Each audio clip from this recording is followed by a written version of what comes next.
What's up everyone, it's Chaser Bordy with the Game Plan for Your Academics. So today we're going to talk about something close to a lot of people's heart, that stabs their heart. Bad grades, testing anxiety, just feeling terrible every single time you have an assessment. So I'm going to break down a few reasons why that might be. I'm going to give you some solutions as to how you can overcome this. And ultimately, I just want to make sure you stop sucking at taking tests. So let's make it happen. So the first big point is dealing with test anxiety. Now, a lot of people have paralysis by analysis. They get to a question, they get really fixated on it, and it's going to make sure that you have a really bad time the rest of the test. You start to get in your head, you start to feel like you don't know things, confidence just completely drops, and it's just a bad time for everyone. Like, you can kind of feel the people who start to get really heated and into the test. It comes down to a couple things. For a lot of people, it's the idea that they have to assume the risk. They have to assume the possibility that they're going to fail, that you can get things wrong, that you won't be able to fix that. And that's a little different than like understanding things, like, because if you don't understand something, you can always relearn it, but a test is not the same way. So is a test like best for like learning or whatever? We're not going to go into that. But for the test, how it's structured, it's basically you have to learn it and you have to know it now, or you're not going to be able to get that point. So having to assume that risk is very difficult for a lot of people. So just acknowledge that if you have testing anxiety, this could be a thing that you need to think about, assuming that risk, knowing that the possibility is there of failure, but just acknowledging it and not necessarily getting swallowed by it. Because at the end of the day, people are going to feel swallowed by failure. They're going to think that, okay, this is it, I just suck. But as hippie as it sounds, tests do not define how intelligent you are. Neither do grades. Like, just in general, school doesn't define how intelligent you are. You're going to have some smart kids who, they perform great on tests, but they don't know how to do anything in real life. You have other people who, they get terrible grades.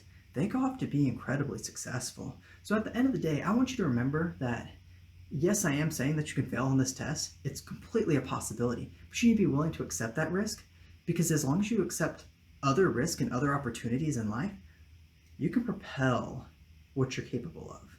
And a single question or a single test, even a single semester, it doesn't matter. So just don't worry so much about being paralyzed by the analysis of failure.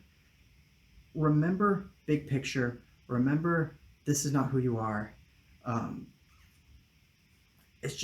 It's hard to come to a conclusion of, but just keep reminding yourself that, and then eventually you're going to believe it.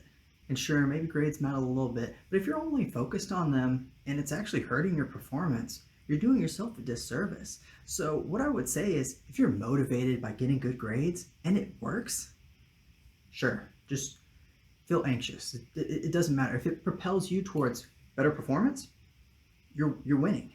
Like, you don't have to worry too much about test anxiety, because you get that sympathetic nervous system and you're ready to go.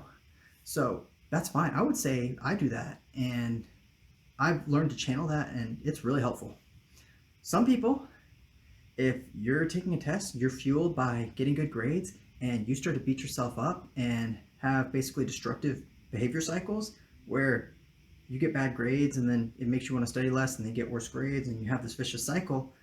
I would say you need to stop caring so much. So ultimately, that's going to bring us into how you can deal with this testing anxiety, because this is the most important thing we got to think about when we're talking about sucking at tests. So here's some fixes. You got to diversify. Number one, diversify. Because if you only think that a grade is defining who you are, you might not actually believe that. But if your actions show that and your feelings show that, it's what you think. So we want to get you away from that. Just push that aside. Remember what else you're capable of doing. Maybe you don't do anything. Maybe you only do school.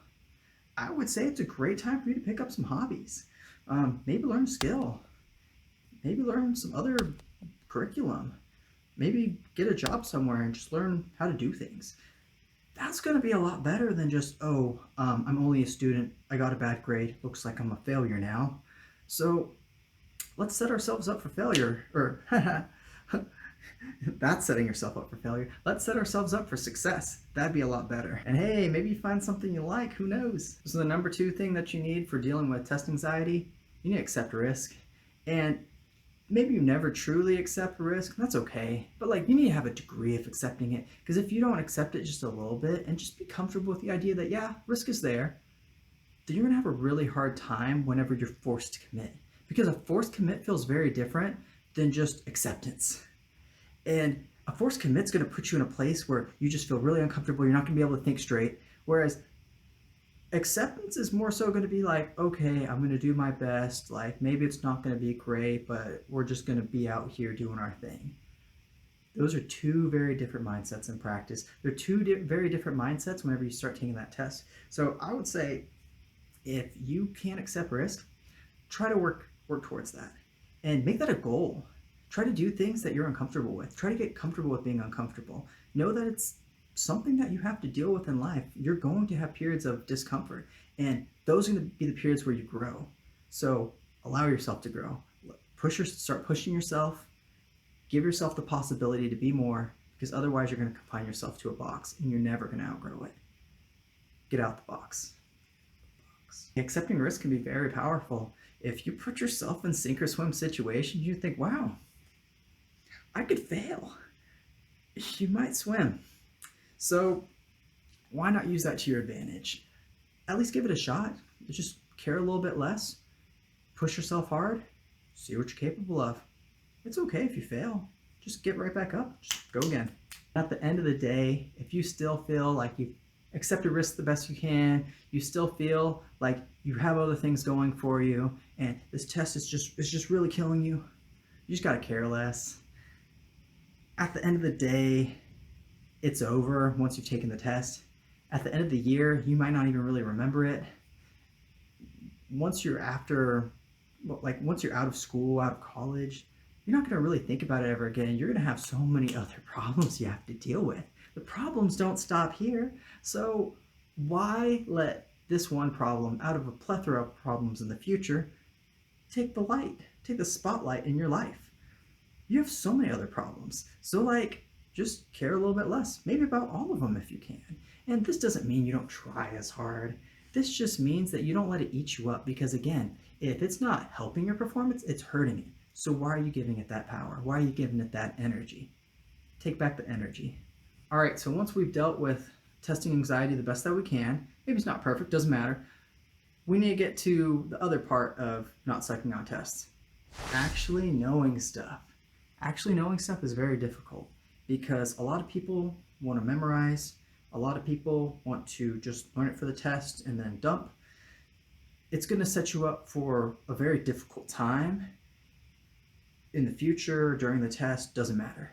So what we want to do is we want to actually focus on being prepared and trying to learn things, as crazy as it sounds. And if you don't think I'm serious about actually knowing things, think about this. You go to a 1-hour lecture, maybe it's organic chemistry, and then you sit in class, you're doing your thing, you're taking your notes, whatever, and then somebody from the next class comes up and asks you hey, what were we learning today? You just blank. You have no idea. Actually knowing stuff is a very big thing. A lot of people don't actually know things. They're going to memorize it. They're going to tell you a bunch of things, but they're not going to tell you why or how or anything meaningful about those things that they just told you. They know those things are just things. And ultimately, that is not knowledge. That is just regurgitate. That is toxic school, toxic education system. So I would say that exposure does not equal learning.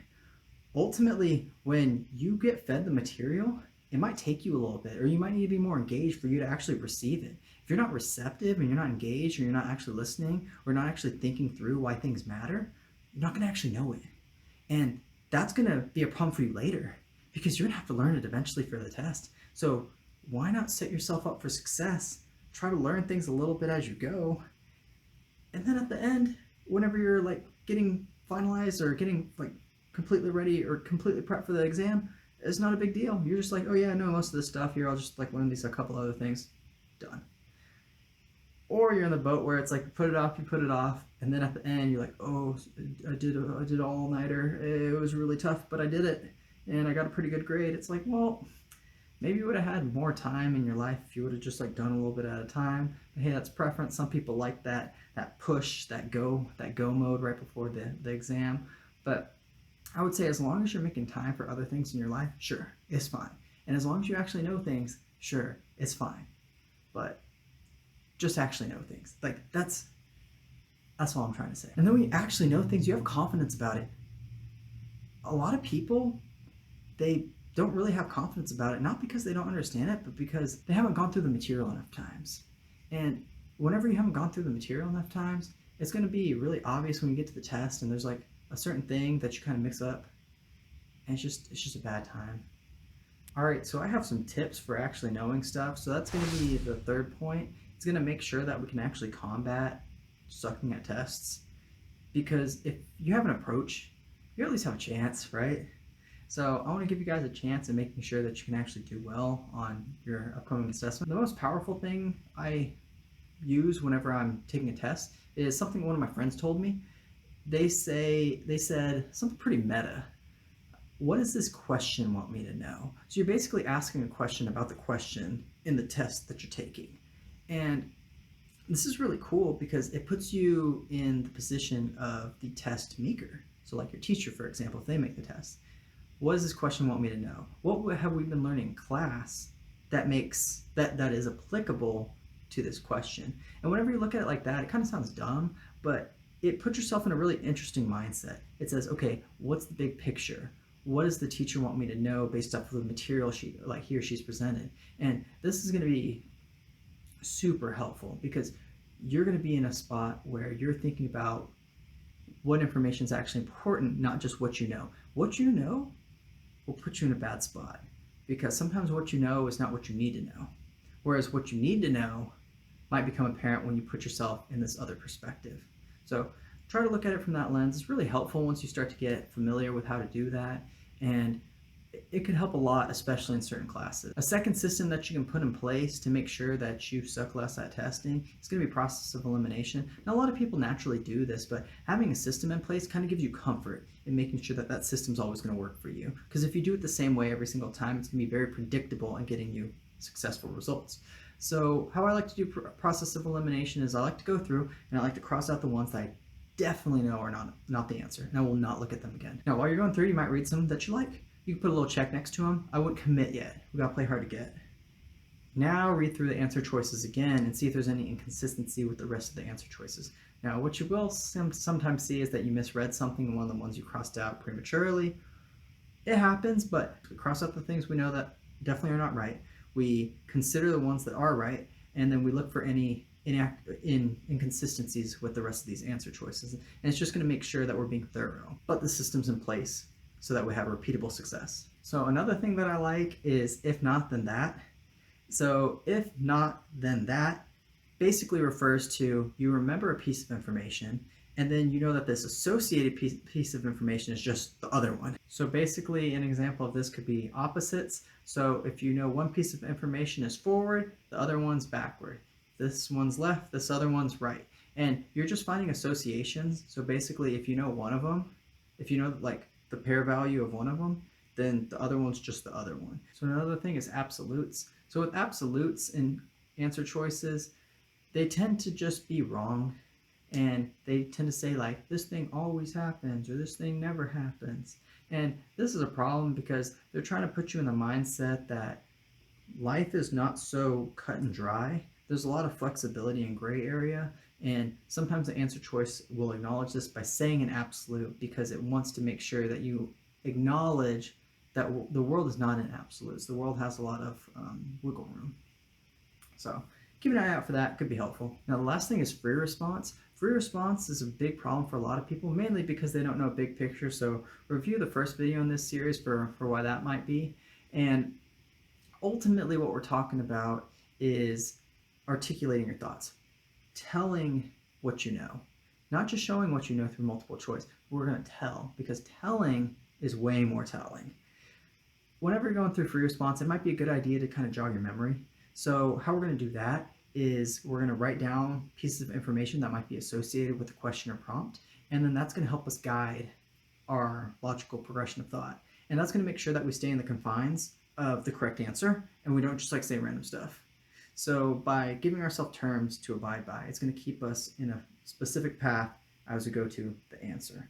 And maybe you need to organize your thoughts a little bit. Maybe you just go for it. And a lot of times people will start writing and they'll write themselves into understanding. They'll start to figure it out as they go. And that's really helpful. So I wouldn't put too much emphasis on getting everything like completely structured right before you write your free response, but maybe just writing down a couple of notes could be helpful. Now, if you don't have a lot of time, you might want to write them down really fast, or you might just like underline them as you go, or just have them in your head if you're smart. Like, you could do that, but I would say if you have the possibility of writing things down, write them down, then go. And maybe it'd save you time if you don't just start writing things down immediately. And maybe you don't miss something this way. If you miss something, oof, it doesn't matter if you know it, you missed it. You weren't thorough. Well, that's the video on how to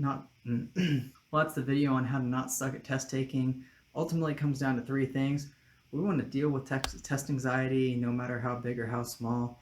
We need to make sure that we actually know things. And at the end of the day, we need to use systems for taking a test, because test taking is a skill. And once we acknowledge that test taking is a skill, we're going to be able to develop that skill, put things in place that cue us and push us towards predictable success. So that's what we want to do. Just repeatedly, just do our job well, not worry about test taking in general, because we put the systems in place to win.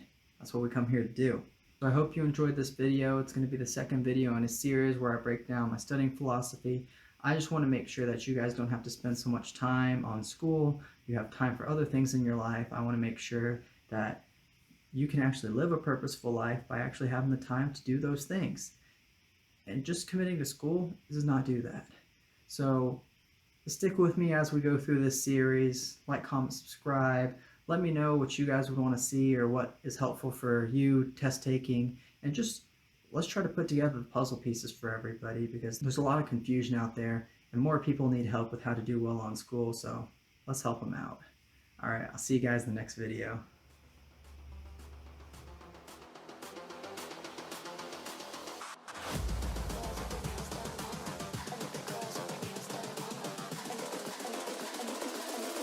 Girls with their nails done.